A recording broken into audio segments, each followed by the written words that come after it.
9 videos in, and I'm finally asking the most obvious question. Why are you a restaurant manager?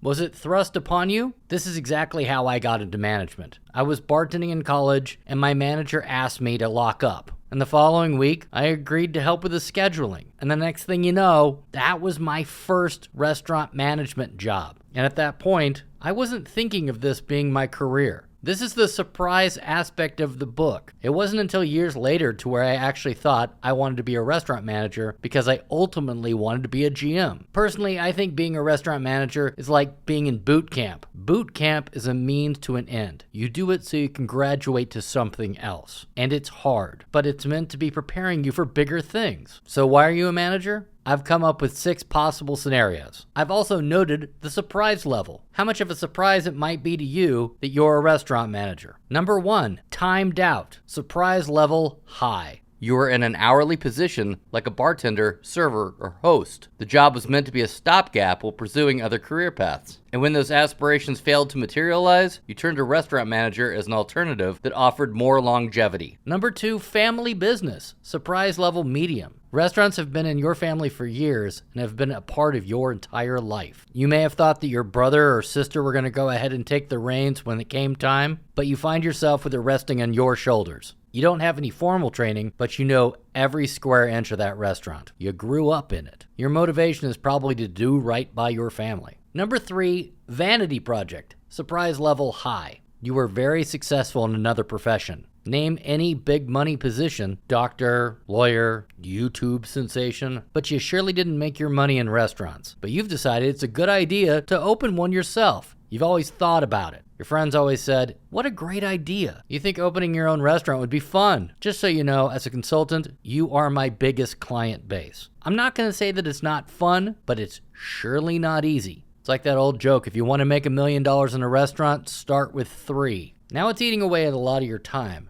and you're there often. And you're finding yourself managing, and you're just going on it based on gut instinct, and your gut instinct is honestly based on a different profession. So yeah, you're very surprised. Your motivation is to get out of it. You want it to work without you. Number 4, emergency fill-in. Obviously, surprise level is high. You work in another department in the restaurant. Maybe you work in event sales. Maybe you work in the kitchen. But now you're pulling shifts in the front of the house. You're filling in the gap in operations until somebody else is hired. You are hoping this stint is temporary, but you want to be effective before returning to your primary position. Number 5, career climber. Surprise level is low. When other kids were playing doctor, you were playing restaurant. You likely went to hospitality school. Your objective was always to move up the ranks, become a GM, understand operations, and probably open up your own someday. Restaurant management is a step in your progression. Now you're just looking to improve your skills and learn a few things that they might not have taught you in school. Number 6 is the culinary romantic. Surprise level medium. Listen, I say it in my book often, I could never be a chef.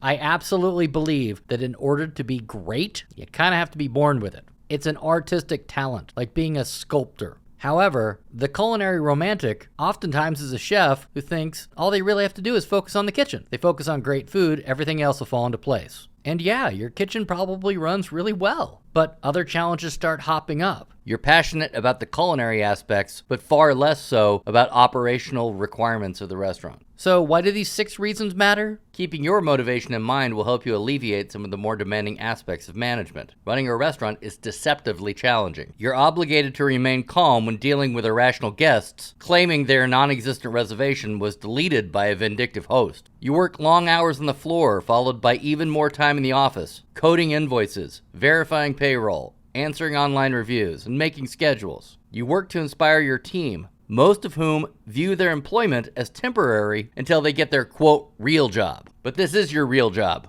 And now that you understand why, you can use this knowledge to help shape the how. The first step you should take in any position is to train your replacement. If you don't have somebody qualified and capable to do the job that you were doing, you'll never move on from that role. You'll never become a GM. You'll never leave boot camp.